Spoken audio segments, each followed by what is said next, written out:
नमो अर्हन्ताणं नमो सिद्धाणं नमो आयरीयाणं नमो अध्यायाणं नमो लोये सव्यसाहुणम्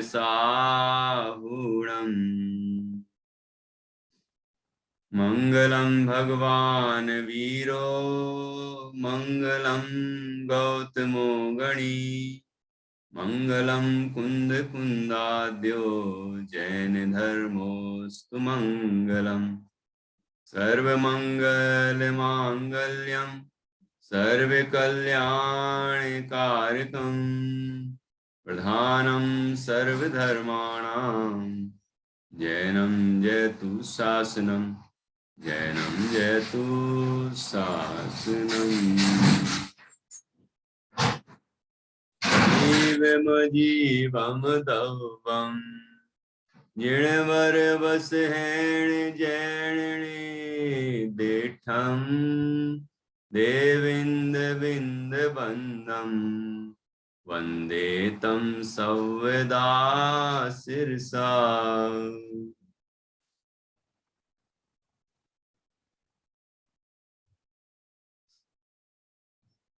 आचार्य श्री नेमिचंद सिद्धांति देव द्वारा रचित यह बृहद द्रव्य संग्रह नाम का ग्रंथ है। इसकी 50वीं गाथा पर कल हमने चर्चा प्रारंभ की थी। इसकी टीका के अंदर गाथा को तो स्पष्ट किया ही है, साथ में सर्वज्ञ की सिद्धि भी की है। तो गाथा के संबंध में सारी चर्चा हमने कर ली थी। आज हम सर्वज्ञ की सिद्धि करेंगे, अर्थात सर्वज्ञ भगवान होते हैं, सर्वज्ञ होते हैं इस धरती पर, दुनिया में, 3 लोक के अंदर, है ना। तो सर्वज्ञ की सिद्धि करेंगे और वो सर्वज्ञ फिर अरहंत ही होते हैं, ये बात भी सिद्ध करेंगे। तो सबसे पहले गाथा का पाठ करेंगे, जिसमें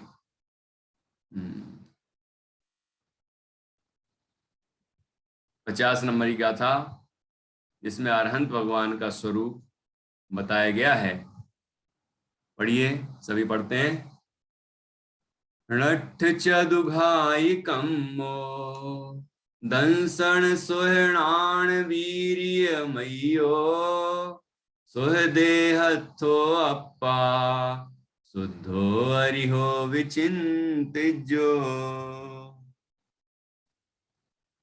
इसका अर्थ कौन बताएंगे प्राकृत से?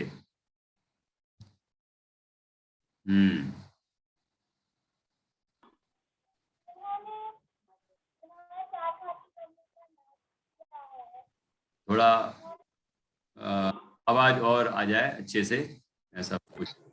उन्होंने 4 घातियां कर्म का नष्ट किया है। उन्होंने अनंत दर्शन, वीर, सुख, ज्ञान मय है और जो उत्तम देह में विराजमान है, उत्तम देह में विराजमान है और 18 दोषों से रहित है। भगवान का ध्यान। ये उत्तम शुभ देह को अर्थात उत्तम देह को हम क्या कहते हैं, मतलब कौन सा देह होता है अरहंत भगवान के? उनके देह को क्या कहते हैं, मतलब क्या नाम है उनके देह का? जैसे हम लोगों के शरीर को कहते हैं औदारिक शरीर, और भगवान के शरीर को, अरहंत भगवान के शरीर को क्या कहते हैं?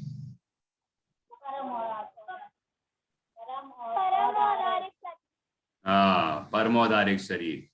तो उत्तम देह में स्थित हैं, अर्थात परम औदारिक शरीर में स्थित हैं, है ना। और शुद्ध है, शुद्ध है शब्द से क्या लेना है?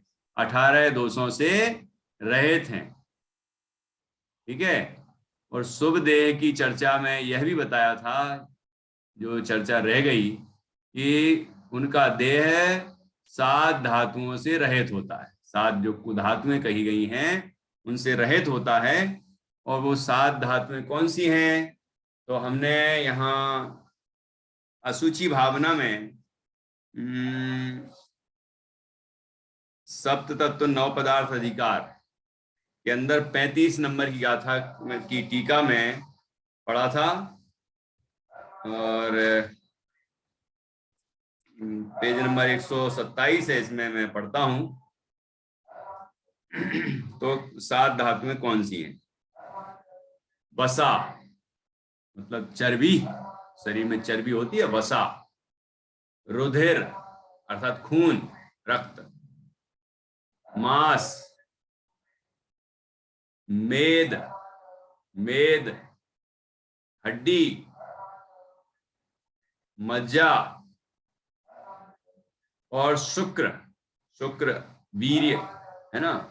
ये धातुएं हैं, ये अशुचितामय हैं ऐसा बताया है। और भगवान अरहंत का जो परमोदारिक शरीर है वो शुचितामय है, स्वच्छ है। ठीक है। 7 धातुओं के नाम आपको फिर से लिखने हो तो लिख सकते हैं। मैत्री क्या बता रही हूँ?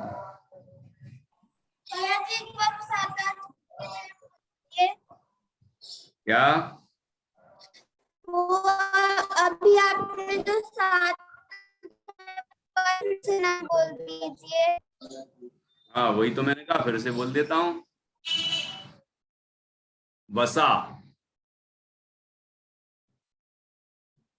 रुधिर,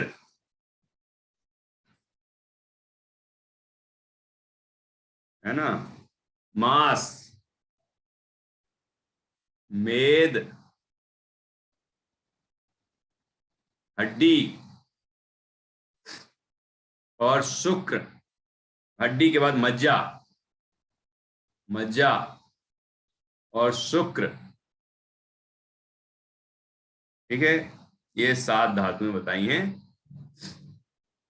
तो अब आप कहेंगे उनकी हड्डियां तो होती हैं, तो लेकिन वो हड्डियां वज्र सब नारा सहन वाली होती हैं। सब जीव रहित हैं, उनका शरीर जीव रहित है और हमारा शरीर जीव सहित है। मतलब खून के आश्रय से, मांस के आश्रय से, हर धातु के आश्रय से अनंत जीव रहते हैं। और मलमूत्र आदि,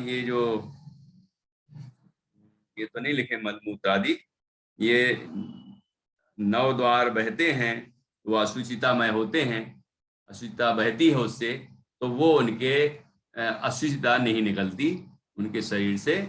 ऐसी शुद्धि होती है शरीर के अंदर, शुद्ध शरीर होता है, इसलिए उत्तम देह कहा।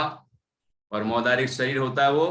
ये जैसे कि हमारे 9 द्वारों से मल बहते हैं, ऐसे उनके मल बनता ही नहीं है शरीर में, मल रहित होता है शरीर। ठीक है। तो इस तरह से ये 7 धातुएं बताई हैं। डॉक्टर निधि जी, आप इस पर प्रकाश डालेंगी? आप तो डॉक्टर हैं, तो और अच्छे से बता सकती हैं कि क्या है ये। मतलब देखो, वसा तो चर्बी होती है, शरीर में जो चिकनाहट है वो चर्बी है। रुधिर खून को कहते हैं। मांस तो सभी समझते हैं, शरीर में मांस है। हड्डी भी सबको पता है। शुक्र या वीर्य, ये भी ठीक है। अब ये मेद और मज्जा, मज्जा क्या है? मज्जा और मेद, जॉइंट अस्थि मज्जा। मज्जा होता है शायद हड्डियों के चिपका हुआ है, लगा है। जब 2 हड्डियां जुड़ती है आपस में, उस जोड़ को, जॉइंट को बोलेंगे मज्जा कि नहीं? तो हड्डी, अस्थि, मज्जा। अस्थि और हड्डी तो एक ही है। मेद क्या है? मेद, मेद पीप को तो नहीं बोला? ये हो सकती है। और ये जो हमारी नसें होती हैं शरीर में, उनको क्या कहते हैं? वेन्स और आर्टरीज। अच्छा, तो इनमें से कोई आई क्या? मज्जा वो तो नहीं है। शायद आपने 6 ढाला में बताया था, जब 9 द्वार बहे गिनकारी वाला आया हाँ। था पद, उसमें आपने इसका वर्णन किया था। तो तो ये 9 द्वार तो बहते हैं मल द्वार, उनमें से तो जो मल निकलता है वो अलग है, और यहाँ है वो अलग है। ठीक है, चलिए। और आप देखिएगा आपके हिसाब से।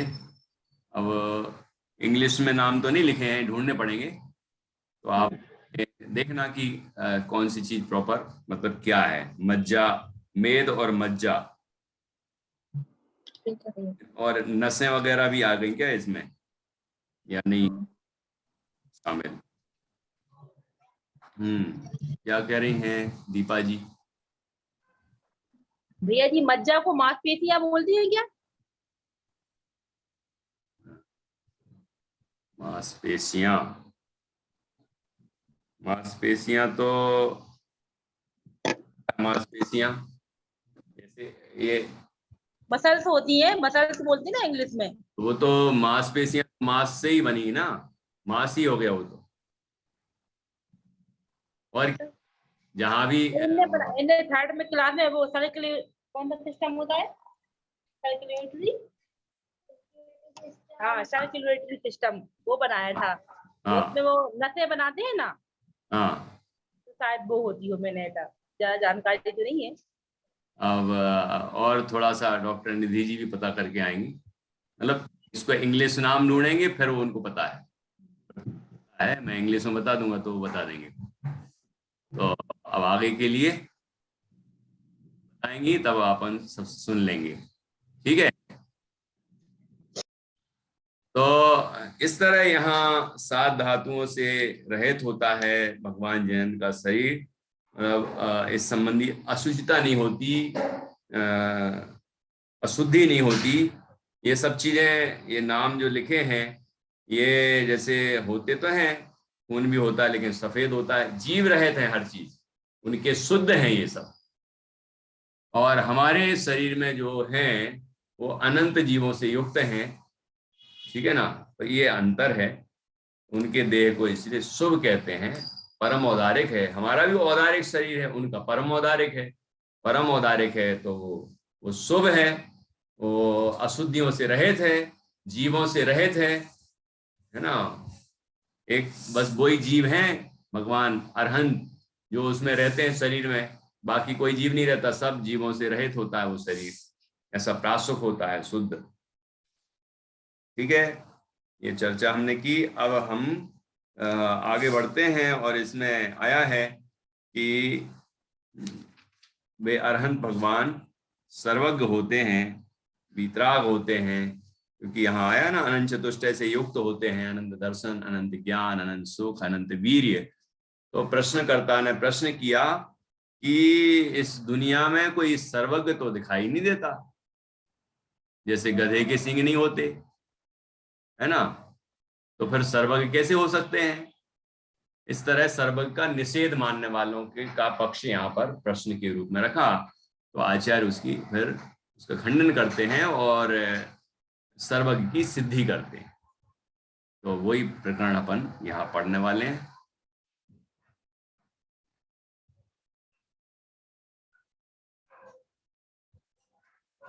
देखिए,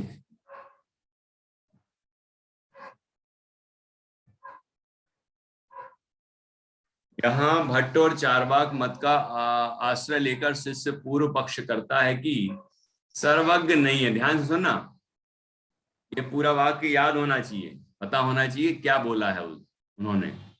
सर्वज्ञ नहीं है, क्यों नहीं है? क्योंकि उसकी अनुपलब्धि है, अर्थात उपलब्धि नहीं है। अप्राप्ति है, प्राप्त नहीं होते, अर्थात जानने में नहीं आता है। ये हेतु दिया है, ये अनुपलब्धि है, ये हेतु है, ठीक है। उदाहरण दिया है गधे के सींग की भांति। देखो, पहले तो बताया, अपनी बात कही, सर्वज्ञ नहीं है ये तथ्य। उसके बाद हेतु दिया, क्योंकि उसकी अनुपलब्धि है। फिर उदाहरण दिया, गधे के सींग की भांति, 3 बातें बताई। अब आचार्य तीनों बातों में दूषण दिखा के और यथार्थ क्या है वो सिद्ध करेंगे। उसका प्रत्युत्तर, अब प्रत्युत्तर प्रश्नात्मक है, प्रश्न के रूप में, ध्यान से सुनना। सर्वज्ञ की प्राप्ति उससे पूछ रहे हैं प्रश्नकर्ता से, सर्वज्ञ की प्राप्ति क्या इस देश और इस काल में नहीं है? इस सर्वदेश और सर्वकाल में नहीं है? यहीं यहां जहां हम रहते हैं यहीं सर्वज्ञ नहीं है ऐसा मानते हो, या पूरे 3 लोक में कहीं भी सर्वज्ञ नहीं है ऐसा मानते हो? अब आचार्य स्वयं ही उत्तर दे रहे हैं, यदि इस देश और इस काल में नहीं है ऐसा कहो तो हम भी उसे मानते ही हैं। अभी पंचम काल में यहाँ कोई सर्वज्ञ नहीं है, हम मानते, इस देश में नहीं है, इस काल में नहीं है, ठीक है ना। लेकिन सर्वदेश और सर्वकाल में नहीं है।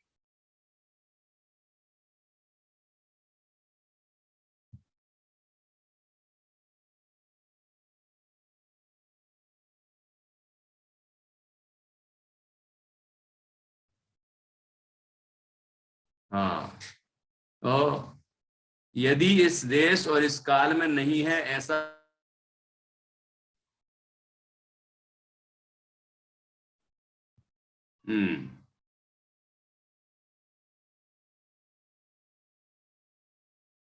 हाँ देखो क्या कहा यहां पर,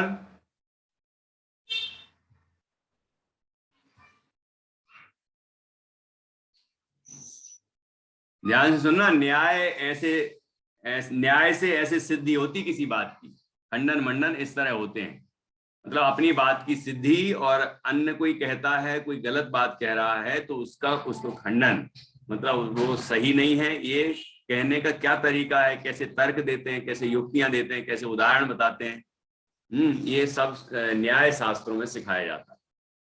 अब देखिए, तो आचार्य कह रहे हैं यदि तुम इस देश और इस काल में सर्वज्ञ नहीं है ऐसा कहते हो तो हमें मानने हैं, इसमें कोई समस्या नहीं है। देखो इतनी बात मानी आचार्य।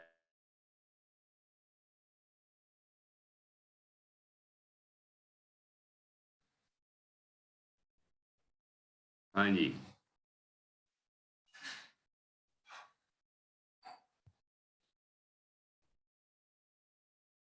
देखिए सबसे पहले क्या प्रत्युत्तर में क्या दिया कि सर्वज्ञ की प्राप्ति क्या इस देश और इस काल में नहीं है, कि सर्वदेश और सर्वकाल में नहीं है। यदि इस देश और इस काल में नहीं है ऐसा कहो तो हम भी उसे मानते ही हैं। यदि तुम ऐसा कहते हो कि सर्वदेश और सर्वकाल में सर्वज्ञ की प्राप्ति नहीं है तो 3 लोक और 3 काल में तुमने सर्वज्ञ के बिना किस प्रकार जाना? कैसे जाना 3 लोक को, कैसे जाना 3 काल को, और कैसे जाना कि 3 लोक और 3 काल में कहीं भी सर्वज्ञ नहीं है, सर्वज्ञ होते ही नहीं है, ये आपने कैसे जाना? क्या आपने 3 लोक और 3 काल को देखा है जिससे आपने जाना कि कहीं भी सर्वज्ञ नहीं है? यदि तुम कहते हो कि हमने जाना है तो तुम ही सर्वज्ञ हुए, क्योंकि आपने 3 लोक और 3 काल को जान लिया है ना, और फिर कहा सर्वज्ञ कोई होता ही नहीं है, तो तुमने ही 3 लोक और 3 काल को जाना, तो तुम ही सर्वज्ञ हो गए ना। सर्वज्ञ का अस्तित्व तो समाप्त नहीं हुआ, ठीक है, सर्वज्ञ तो होते हैं, तो तुम ही सर्वज्ञ हुए। और यदि तुमने नहीं जाना है, यदि तुम कहो नहीं मैंने तो नहीं जाना 3 लोक और 3 काल को, तो मैं तो सर्वज्ञ नहीं हूं, तो फिर निषेध कैसे करते हो? कैसे कहते हो कि 3 लोक और 3 काल में कहीं भी सर्वज्ञ नहीं है? ठीक है, वहां दृष्टांत है। जिस प्रकार कोई निषेध करने वाला मनुष्य घट के आधारभूत पृथ्वी को आंखों से घट रहे देखकर फिर कहता है कि इस पृथ्वी पर घट नहीं है, तो उसका कथन युक्त है, ठीक है, परंतु जिसके आंखें नहीं हैं उसका ऐसा कहना अयोग्य ही है। ख्याल में आया उदाहरण? कि किसी आंख वाले ने देख के कहा कि इस पृथ्वी पर मतलब जहां जहां वो दिखा रहा है पृथ्वी पर, है ना, कि यहाँ घड़ा नहीं है, तो आंख वाला कह रहा है वो तो ठीक बात है कि देख के कह रहा है कि नहीं है, लेकिन आंख नहीं है जिसकी, अंधा है वो कहे यहाँ घड़ा नहीं है, तो ये कैसी बात हो गई? उसने देखा ही नहीं कि घड़ा है कि नहीं है, उसने देखा ही नहीं है, तो बिना देखे कैसे कहता है कि नहीं है? देखने वाला ही तो कह सकता है। ऐसे तीन लोक और तीन काल को जो देखेगा वो कहेगा यदि कि सर्वज्ञ नहीं है तो माना जाए, लेकिन देखा ही नहीं है तो कैसे कहते हो? और यदि तुमने देखा है और कहा है तो सर्वज्ञ तो तुम ही हो गए। सर्वज्ञ की असिद्धि कैसे हुई? मतलब सर्वज्ञ के अस्तित्व का निषेध कैसे हो सकता है? क्योंकि आपने शुरू में ही कहा सर्वज्ञ नहीं है, तो आपकी बात गलत हो गई। वो कहे नहीं, हमने पूरे तीन लोक और तीन काल को देख के कहा है तो तुम ही सर्वज्ञ हो गए, तो फिर तुम्हारी बात खत्म हो गई। तुमने कहा सर्वज्ञ नहीं है, ये बात गलत हो गई। ख्याल में आया? उसी प्रकार जो तीन लोक और तीन काल को सर्वज्ञ रहे जानता है, उसका ऐसा कहना कि तीन लोक और तीन काल में सर्वज्ञ नहीं है योग्य है। परंतु जो लोग तीन लोक और तीन काल को जानता, वह सर्वज्ञ का निषेध किसी भी प्रकार से नहीं करता है। क्योंकि यदि वो तीन लोक और तीन काल को जान रहे होते तो वो सर्वज्ञ का निषेध कैसे करते? क्योंकि वो तो खुद ही सर्वज्ञ हो गए। कैसे नहीं करता? तीन लोक और तीन काल को जानने से वह स्वयं सर्वज्ञ हुआ, अतः वह सर्वज्ञ का निषेध नहीं करता है। ठीक है ना? कोई भी व्यक्ति यदि तीन लोक और तीन काल को जानता होता है ना, तो वो ये थोड़ी कहते सर्वज्ञ नहीं होते, क्योंकि वो तो जब खुद ही है तो फिर कैसे निषेध करेगा कि सर्वज्ञ नहीं है। ठीक है? अब पहला तो ये बात उसकी गलत सिद्ध हो गई, ये सर्वज्ञ नहीं है ना? अब वो जो हेतु दिया है उस पर चर्चा करते हैं। सर्वज्ञ के निषेध में सर्वज्ञ की अनुपलब्धि ऐसा जो हेतु वाक्य है वह भी योग्य नहीं है। योग्य कैसे नहीं है? क्या आपको सर्वज्ञ की अनुपलब्धि है कि तीन लोक और तीन काल के पुरुषों को अनुपलब्धि है? सुनना ध्यान से मैत्री, क्या कह रहे हैं? आपको सर्वज्ञ प्राप्त नहीं हुए, आपको सर्वज्ञ नहीं देखने में आए, आपने सर्वज्ञ को नहीं देखा कि तीन लोक में किसी ने भी सर्वज्ञ को नहीं देखा। तीन लोक और तीन काल में किसी ने भी सर्वज्ञ को नहीं देखा क्या? ऐसा पूछ रहे हैं। अनुपलब्धि किस तरह है? कि आपको अनुपलब्ध है कि किसी सबको ही अनुपलब्ध है? यदि आपको ही सर्वज्ञ की अनुपलब्धि हो तो इतने मात्र से ही सर्वज्ञ का अभाव सिद्ध नहीं होता है कि हमें तो नहीं दिखता। लोग कहते हैं आजकल स्वर्ग नहीं दिखता, नरक नहीं दिखता, तो हम नहीं मानते। तो हमें तो अमेरिका भी नहीं दिख रहा है, तो हम माने कि नहीं माने? हमें तो भारत दिख रहा है, अपना देश दिख रहा है, टीवी में देखा हमने, ऐसे तो फिर हमने ग्रंथों में देखा तीन लोक को, है ना? तो कहने का तात्पर्य ये कि ऐसा तो ये कहा नहीं जा सकता कि हम मुझे नहीं दिखता, मुझे नहीं मिला, मैंने कभी नहीं देखा कोई सर्वज्ञ को, इसीलिए है ही नहीं। ये तुम्हारे अकेले नहीं देखने से थोड़ी वस्तु का अस्तित्व नष्ट हो जाएगा, है? देखो, क्योंकि जिस प्रकार पर के मन के विचार तथा परमाणु आदि सूक्ष्म पदार्थों की आपको अनुपलब्धि है, तो भी उनका अभाव सिद्ध नहीं होता है। आपके मन के विचार नहीं, जिस पर के मन के विचार, दूसरे के मन में जो विचार चल रहे हैं हमें पता चल रहे क्या? नहीं, तो है नहीं क्या? आप लोग जो सोच रहे हैं, जो समझ रहे हैं, वो हमें नहीं दिख रहा। आप हाँ हूं करके हमें संकेत करते हैं तो समझ में आ जाता है हाँ हाँ हाँ समझ में आ रहा है, लेकिन वो समझ दिख रही क्या मुझे? वो आपका ज्ञान दिख रहा है क्या मुझे? नहीं। तो नहीं दिख रहा तो है नहीं क्या? तो आप कहोगे अभी अभी के हैं, तो आपको नहीं दिख रहा तो क्या है नहीं? मुझे तो दिख रहा है, मैं खुद ही ज्ञान स्वरूप हूँ, मुझे तो समझ में आ रही सब सारी बातें। ठीक है ना? देखो किस तरह इस बात की सिद्धि की है। इस प्रकार पर के मन के विचार तथा परमाणु आदि सूक्ष्म पदार्थों की आपको अनुपलब्धि है तो भी उनका अभाव सिद्ध नहीं होता है। होता है क्या अभाव सिद्ध? आपको अनुपलब्धि है तो आपको पता नहीं चल रहा, दूसरे के मन के विचार तो है ही नहीं क्या? परमाणु नहीं दिख रहा तो क्या परमाणु नहीं है? अथवा यदि तीनों लोक और तीनों काल के पुरुषों को सर्वज्ञ की अनुपलब्धि है तो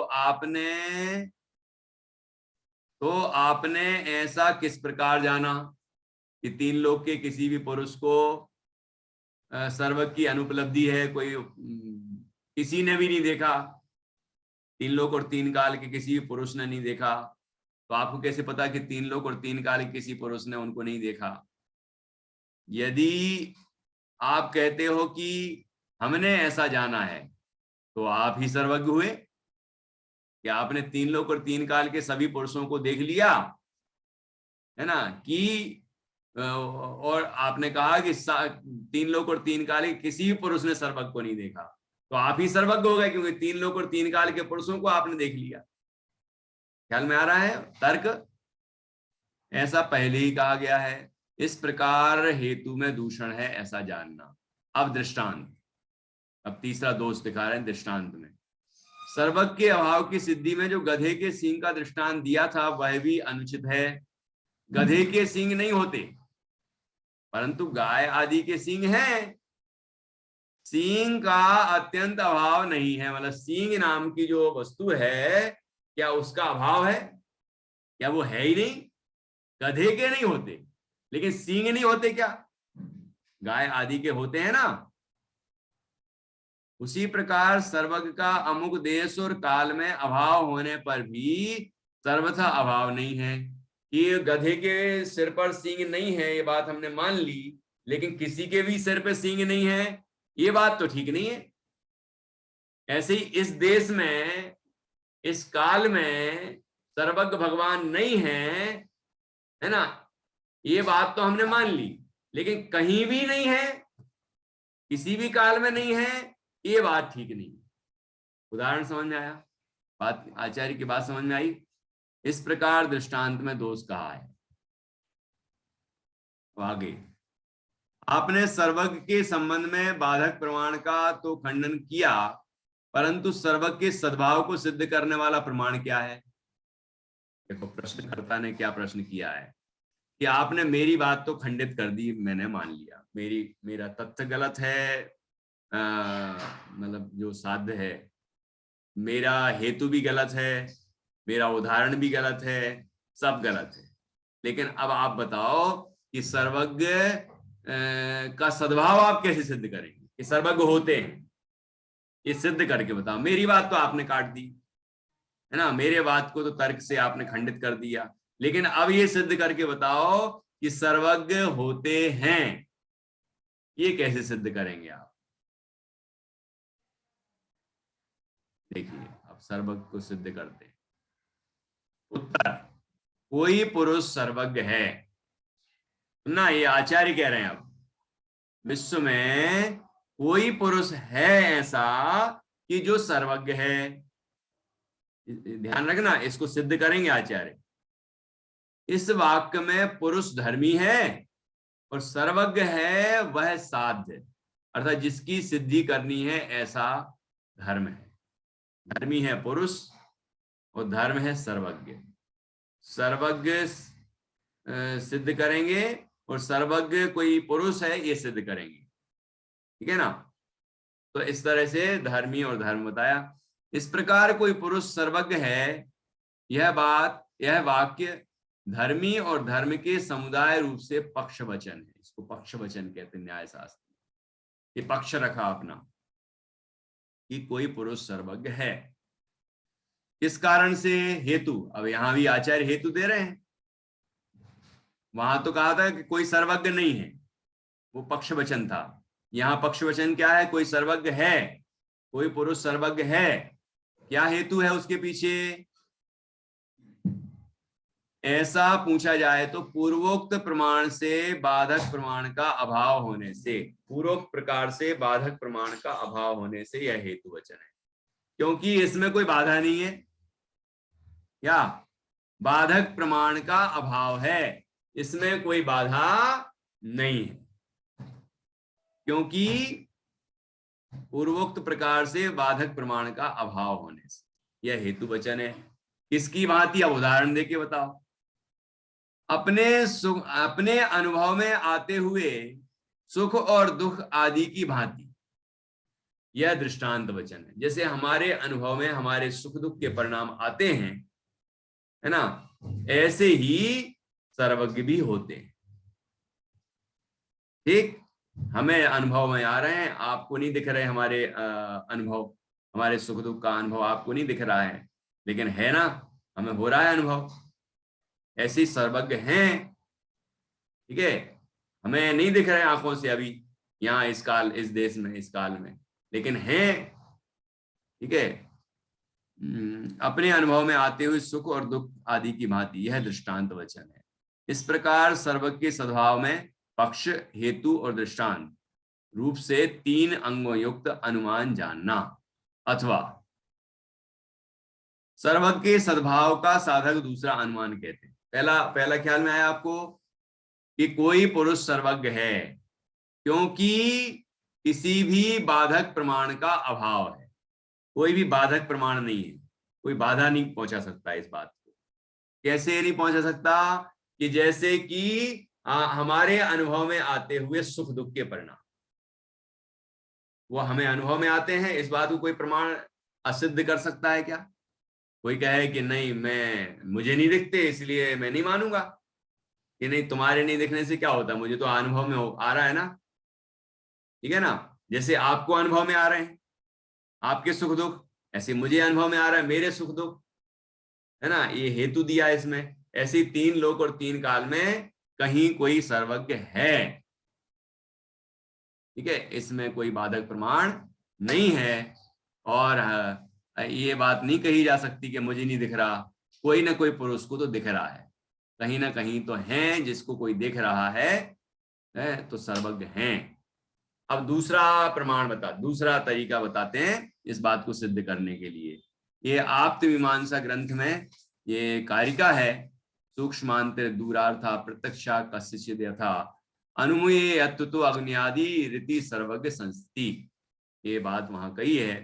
तो यहाँ देखिए, अथवा सर्वज्ञ के सद्भाव का साधक दूसरा अनुमान कहते हैं। दूसरा अनुमान सुनिए, राम, रावण आदि काल से अंतरित अर्थात आच्छादित पदार्थ, मेरु आदि क्षेत्र से अंतरित पदार्थ, भूत आदि भव से अंतरित पदार्थ तथा दूसरों के चित्त के विकल्प और परमाणु आदि सूक्ष्म पदार्थ किसी भी पुरुष विशेष के प्रत्यक्ष होते हैं, देखने में आते हैं, यह धर्मी और धर्म के समुदाय रूप पक्ष वचन है। क्या समझ में आया? ठीक, रामचंद्र जी आपको दिखते हैं क्या?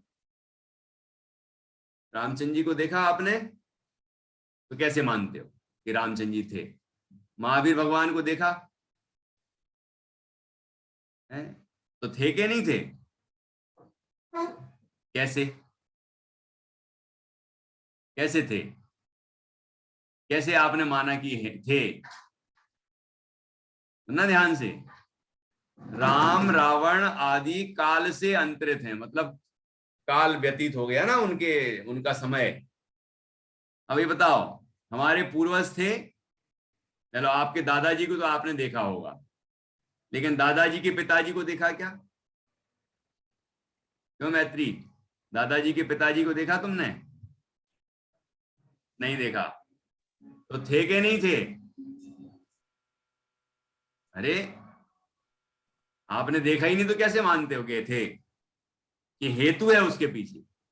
कोई भी पुत्र होता है तो कोई ना कोई उसका पिता होता है। तो हमारे दादाजी हैं, हमारे पिताजी के पिताजी हैं, तो उन दादाजी के भी तो कोई पिताजी होंगे, है ना, और उनके भी तो कोई पिताजी होंगे और उनके भी कोई पिताजी होंगे, ये तो पक्का है ना। इस अनुमान से हम जानते हैं कि ये राम आदि, महावीर स्वामी आदि, तीर्थंकर और ये जो जितने भी महापुरुषों के नाम हम सुनते हैं ये सभी थे, ये अनुमान है। ठीक है, इस तरह हम सिद्ध करते हैं इस बात को। अभी यदि ये बंद हो जाएगा तो फिर अपन चालू करेंगे, ये पैराग्राफ अपन पूरा करेंगे। ठीक है, तो देखो, राम रावण आदि काल से अंतरित पदार्थ